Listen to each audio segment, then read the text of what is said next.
body right for. How much of the pain? I know when I see you, when people ask you the question about what would you have done differently, et cetera, it's like, you know, the only thing I would have done differently is what? I think I could have pushed for 5 or 6, right? The 800 squat, because that seems to stay with you, because that was something that was very important. Yeah, because I can still remember when I put that weight up. Yeah, right, baby! Yeah! Look too easy. First thing I said was, man, that was light. And I was for real about that too. So if you, so I even tried to go a little bit heavier, go a little bit further down on the second one, and it was still like. Yeah, buddy!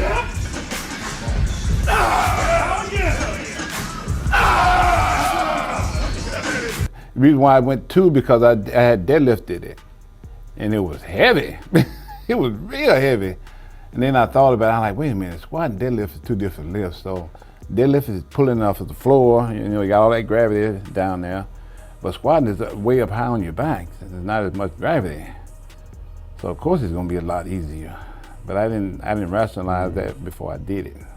So at that time when you felt you could have done it 5 or 6 times, what do you think you could have maxed at that time once? Max, probably like 9. You think you could have cracked 9 at that time? Yeah, yeah. Easy, yeah. Really? Yeah, yeah. 800 was pretty light. It's pretty light.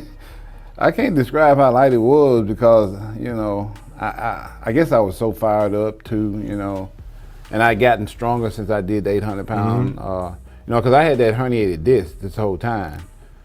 But it had gotten to the point where, you know, I had got the strength back and everything, and I was getting stronger year after year after year. The older I got, the stronger I got.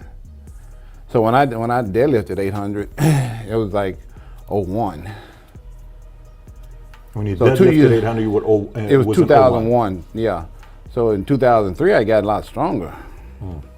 And I didn't take none of that into account, you know, because I was just thinking, man, my deadlifted, that was heavy.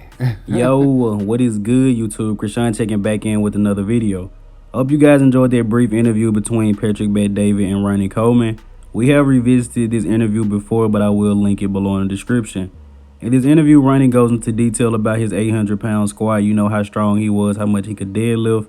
And if you guys were wondering if Ronnie Coleman had any regrets about lifting heavy, he has none at all. Actually, Ronnie has said numerous times his main regret in his career is that he only squatted at 800 pounds twice. As you guys heard, he said he probably could have got it for 5 or 6, and he said he could have potentially squatted 900 pounds. Now, Ronnie Coleman was a very strong bodybuilder. You know, we have a lot of strong guys today. Ian Valliere, Akeem Williams, as well as James Hollingshead. But Ronnie wasn't training for strength, you know, he was just training. So just imagine if Ronnie Coleman actually trained to be strong, man. This guy could have probably been deadlifting, you know, 1,000 pounds. And then Ronnie says he was deadlifting, you know, that 800 in 2001. And as we all know, 2003, Ronnie Coleman was just a monster. So no telling how strong he could have been, but Ronnie has no regrets at all. And a lot of people talk about how Ronnie's training style injured his back. And I don't think a lot of people know Ronnie actually hurt his back in high school lifting. So he already had a back injury. And one of his first back surgeries, they actually fell completely apart. As soon as Ronnie Coleman got up from the surgery, everything broke. But he didn't know until 2 weeks later. So just wanted to clarify that a little bit. But always interesting to hear the legend and the GOAT Ronnie Coleman talk. Let me know what you guys think about this in the comment section below. If you haven't done so already, like this video and subscribe to the channel. I'm Krishan from GOAT Fitness, and I'm out.